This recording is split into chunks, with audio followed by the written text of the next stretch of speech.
sige po, malinis na. Sulit ang dumi, no? Sulit eh. Yan, lilinisin ng ating pagkilid. So, okay pa naman ang belt. Matibay talaga pag Honda genuine. Kaya guys, kung bebelt kayo, Honda na bilhin nyo.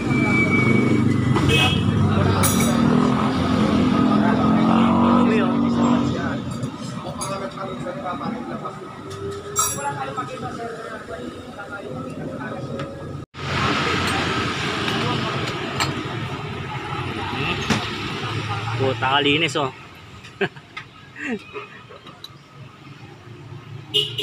Boom, panis. Sagal kasi hindi nalinisan na ito eh. 1 year yata.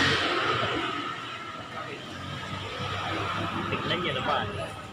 Pero buti wala pa siyang tama. Tibay din eh. Tibay din talaga ang bit.